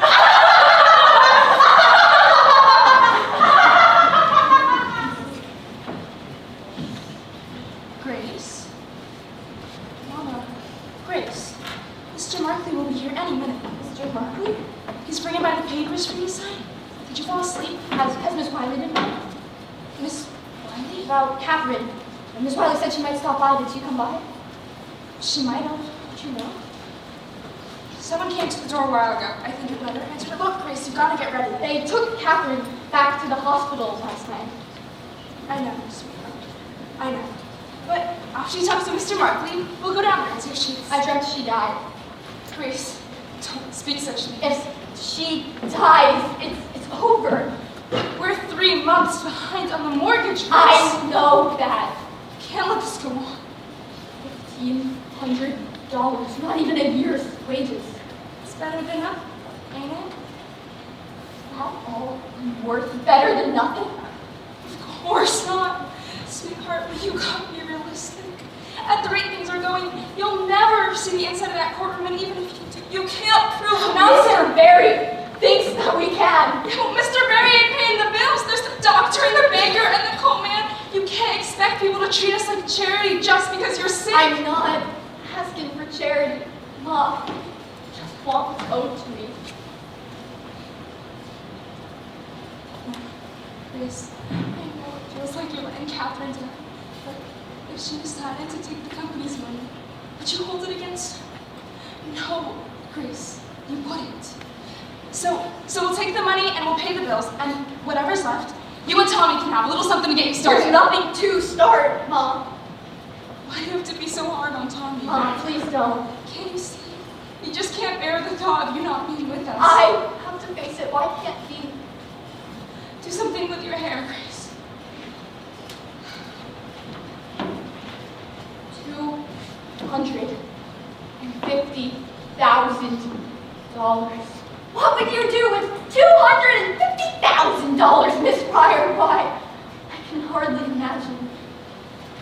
No, wait to it. Ma, you tell me I had mail. New Mexico, huh? Just keep writing. She was here. Miss Wiley was here. Mom, Miss Wiley was here. She left a note. It says, Miss Fryer, Edward Markley. Mom said, rock papers. Yes, the terms as we explained in our letter, $1,500 to you. I have a check right here. All we need is your signature. It's intricate. Grace, Mr. Markley is a very busy man. Oh, please take the time. Look it over. If you need to, I can be back tomorrow. No. We'll do this now. What's hold harmless? You agree to hold the company harmless from any further action. No more lawsuits. Correct? Just me or anybody in my family. Your entire family. It precludes a wrongful death action also. This is a confidential settlement. Yes? You didn't say nothing about it being confidential. That's standard for most legal procedures, Miss Fryer. We like to protect our privacy and your privacy also. It cuts both ways. That seems fair. Need a bed? I have another question. Grace, Mr. Markley already explained the settlement to you. Mom. Oh no, I don't mind. What is contributory negligence, Mr. Markley? It's not in those papers. It was in them other ones that you filed when we did the lawsuit. The Radium company said its defense was the statute of limitations and contributory negligence. I'm not sure what you're asking, Miss Fryer. It's our fault, don't it? Mr. Markley, Grace has had an awful headache all day. You can just leave the papers. Maybe he can just answer the question. Why are you doing this? Why didn't you tell me Miss Wiley had goodbye? You already made up your mind. She only tried to talk you out of it. What did she say about Catherine? Mr. Markley, if you'll just leave the papers, Grace will sign them. Mom! What did she say about Catherine? She said it don't look good. Perhaps I should come back tomorrow when Miss Fry's feeling better. You didn't answer my question, Mr. Markley, and I really like an answer because let me tell you, I quit school at 15. I went to work at the radium plant because my folks needed the money. Outdoor factory, they told us what to do, when to do it, how to do it. My folks didn't raise me to make trouble. So I didn't make trouble. I never asked questions. I did, but I was told. How? How do you get contributory negligence out of that? As I said, it's standard defense. There's nothing standard about what happened to me. We deeply regret your situation, Miss Fryer. There is no evidence that ties your condition to any actions by the U.S. Radium Corporation. Then why are you giving me this money? It's a humanitarian gesture. A humanitarian gesture? Mr. Markley, I'll take the Humanitarian! Month after month, you put us off. Delay after delay. Knowing how sick we were, how tired and desperate. Humanitarian, you're waiting for us to die! Grace! Please stop us now! Mom, one by one, I watch my friends get sick and die in the most horrible way. And you think I should be grateful for any spare change they decide to throw at me? Miss Fryer, this is a very generous offer. Given the circumstances, I highly recommend you take it, because it won't be on the table for very long. What do you mean? If Miss Fryer does not sign within 24 hours, we will be forced to withdraw our offer permanently. thinks he's lying. I beg your pardon? You're trying to tell me I don't sign these now, but I came back a week from now saying I changed my mind. I'd still rather go to court. You'd still rather some judge get a look at me. Take your chances. I won't win on sympathy alone. 24 hours. You're just trying to bully me. All right, Miss Frog. I'll take that as a no, and we will see you in court. Yes, you will. You will see me. And they have to carry me in there. You will see me. You and Mr. Reader Bull. You call that man back! I'm going to court, Mom. What are you trying to prove? You know you can't win! I want those people to look at me. I want them to look at me and explain how it's my fault that I got sick working at their factory. And what will that get you? What? Mom, all my life, I've done what other people told me to do. I quit school because you told me I should. Put that brush in my mouth because Mrs. McNeil said that I should, and I never said, please, can I go back to school? I never said, I don't like the taste of this paint. I never argued, even though I knew. Mom, I knew something wasn't right. And that night, I'd lie in bed and I'd see my dress hanging on the back of the closet door. It was low. My shoes on the floor, my hairbrush, comb on the dresser. So much light, Mom. So much light. And I never once questioned, I never once asked, don't you see? They knew that I wouldn't. That's what they were counting on.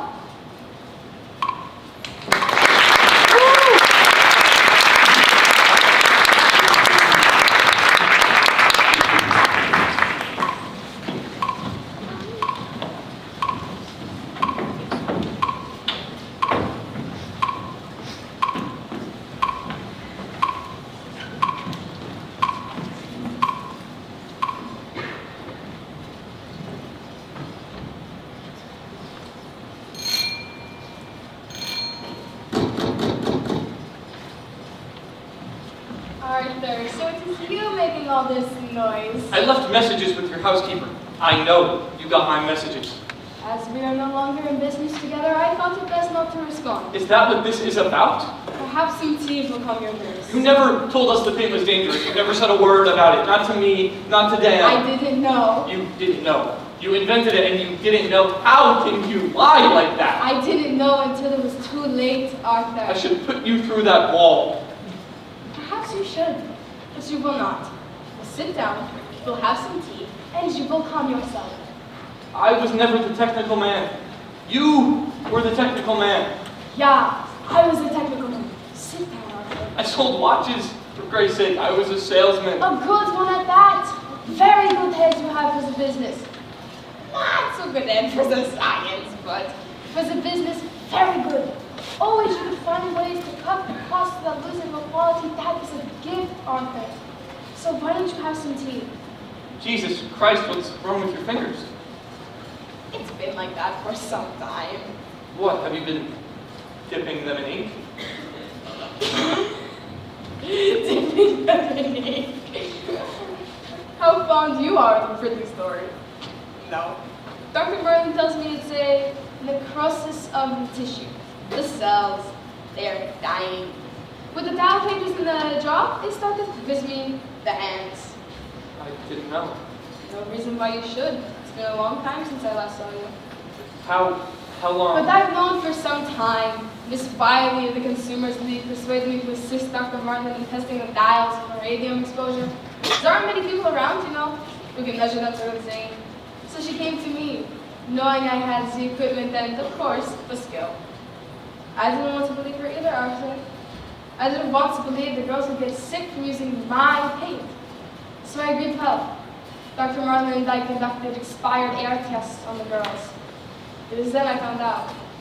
When my own breath registered radioactive, then my hands began to turn black. But you wish to have words with me. I'm sorry. Perhaps you can schedule an appointment yourself with Dr. Marlin. Me? What for? Arthur, you did not notice the glowing dust on your shoes when you came home at night? How could I miss it? I tracked it all over the house. You can be sure that a great deal of it is now in your lungs. Look familiar? It's our promotional piece. An excellent one at that. How many new sales did that book account for? We didn't track it exactly, but I like to think it helped our medical market quite a bit. Page 96. What? Open it. It's the last chapter. Read it to me. Radium. Dangerous effects. Dangerous effects. How many articles do you have listed there? 10, 15? About 18, it looks like. And how far back do they go, those articles? I don't know. Look at it. The last article, what is the date? 1906. 1906. Now let me see. When you go to court, you plan to testify that you had no idea radium was dangerous. How do you plan to do so when your own book says that it is? How can you claim you never really knew? I never really read it. What's that? I never really read it. I hired a man to put it together. I never really, I glanced at the galleys. I never read the book. How do you mean you never read the book? It was a standard arrangement. An outside company prepared the piece. They were responsible for the content. Which you never read. I think you will find, Mr. Barry, that very few company presidents actually read their promotions word for word. It has your name on it. You authorized its release and had final approval of the content. Mr. Lee was in charge of our promotional efforts at the time. I entrusted those activities to him. Now, Mr. Reader, you testified that you started at the U.S. Radium Corporation in 1918. Yes, as plant manager. And you held this position for how long? 4 years. During those 4 years, how often did you venture into the studio? Every day. Every day. So you must have witnessed the girls pointing the brush to the lips. I don't recall. You're saying you went into the studio every day and you never saw a single girl point a brush to their mouth? I said I don't recall it. What do you not recall about it, Mr. Reader? You're an awful young man to have such a faulty memory. Objection. I withdraw. No more questions. Your witness, Mr. Markley? We have no questions for this witness, Your Honor. Fine. All right, gentlemen, please approach. I'm ready to issue my ruling. Your Honor, we have yet to present our defense. I understand that, Mr. Markley, but this trial is to determine standing. Now, I've heard enough these past 2 days to make that determination. The radium in the bones of these girls is an ongoing source of poison in their systems. Nothing your witnesses can say will change that fact. Will it? Our witnesses are prepared to testify that the company could not have known about the danger. Mr. Merkley, in the interest of justice, I am asking the defense rest without calling any witnesses. We can conclude this hearing today and schedule the case for trial. All right, Your Honor. Fine. I therefore will rule that the statute of limitations has not been exceeded and these girls have standing to sue. Your Honor, one more thing. I have a very full schedule with 2 other cases pending, and a key witness will not be available until the end of the summer. I'm afraid we can't go to trial until September. Your Honor! I'm sorry, Your Honor. Our chief expert witness is a member of an institution of higher learning. This is the busiest time of year for him, and I cannot expect him to appear. Mr. Markley is the one responsible for this. He is the one who is demanding continuous delays. Your Honor, we have just waived our right to present witness at this hearing. Surely you will not force us to go to trial without the presence of our witness. All right, Mr. Markley. Trial is set for September. This meeting is adjourned. Edward, why can't Flynn appear? He's going to Europe. Europe? But he's known about this for months. Why would he? Oh, very clever effort. How long do you plan to keep this up? As long as necessary. Mr. Markley! Mr. Barry, congratulations. I didn't think the courts would go for it. You know full well these girls can't wait until September. One is so ill she can't appear in court. My client has a right to make his defense. We will not wait until September. I promise you that. One way or another we'll find room in that docket and your key witness be damned. That girl is still staring at me. I wouldn't worry about it. She thinks it's personal. That I planned this somehow. How do I make her know I didn't want any of this to happen? You don't make her understand. You don't talk to her. But she looks like death, Edward. They all look like death, Arthur. Grace? That man, Miss Wiley, he won't look at me. He won't ever look at me. He just looks right past me like I'm not even here. It doesn't matter, Grace. He heard you.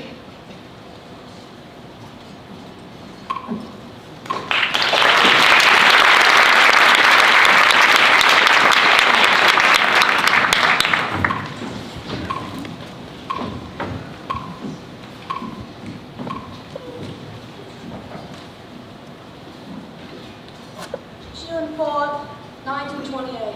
Nancy Jane Harlan here for the New York Graphic. Jack Youngwood for the Ledger. Raymond Barry seeks child date for early summer.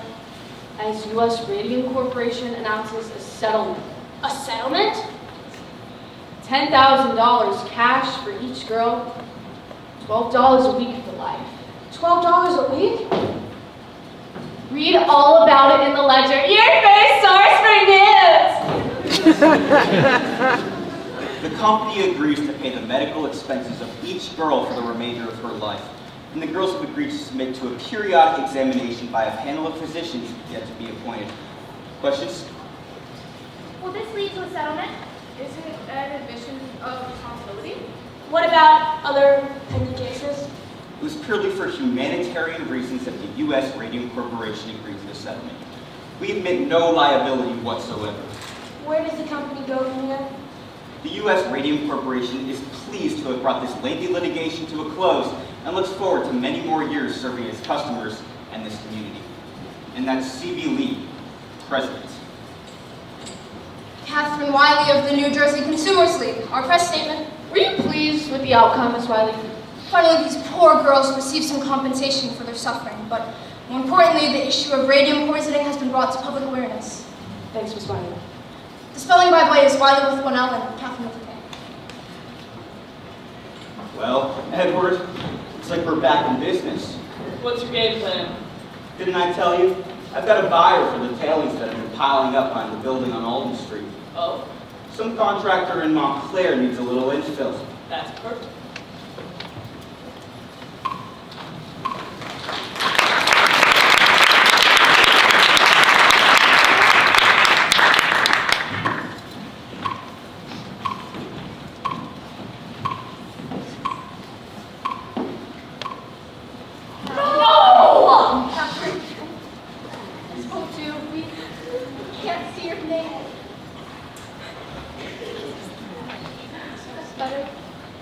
I brought my watercolors today.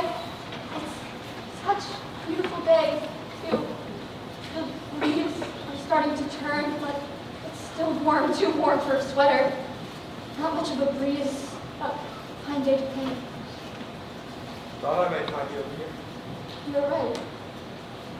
It's quiet. Yep.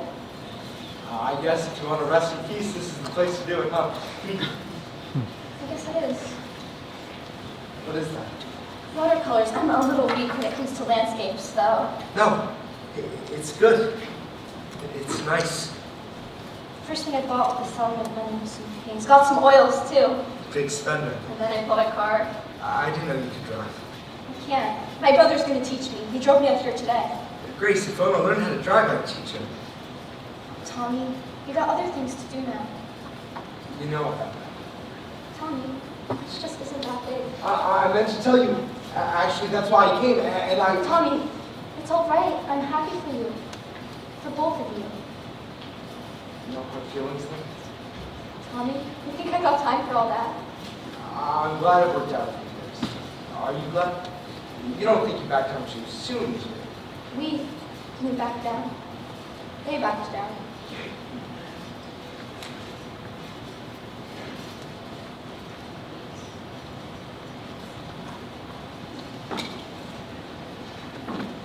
Papa, It was over here. not this again. This is where I saw her. That last time. This is morbid, Papa. I stood there for a long while. She didn't notice me at first, but then something made her look up. Oh my. No wonder Mama won't come for drives anymore if this is how you spend your Sundays. I saw her looking at me, and I looked away. It's just like at the courthouse that day. He can't bring himself to look at me. You need to find another hobby. Retirement isn't good for you. My heart started racing Harriet. I'd always wondered what I'd say if I had the chance to speak to her, and suddenly, there she was, and I had the chance. So what'd you say? I couldn't bring myself to speak. It's as if he's afraid to look at me. I had my chance, and I couldn't speak. He's afraid of me. Oh, Papa, that was years ago. Why don't you just forget about it? It's not like it was your fault. Nobody knew about things like that then. Science wasn't as advanced the way it is now. I think back on those days and I try to think, how could it have happened? I remember so clearly climbing the stairs to the studio at Alton Street. At the top of the stairs, those wide, high windows, the slant of light, the way it hit the floor, the way the floor creaked under my feet, the smell of the place, chalky like an old schoolroom, and all those girls, schoolgirls really, all bent to the task in their plain green smocks, their delicate hands moving so quickly. No man could work the way those girls did. Their brushes flying from the dials to the paint to the dials to their lips. Try as I might. Try as I might. I cannot remember their faces. I never saw their faces.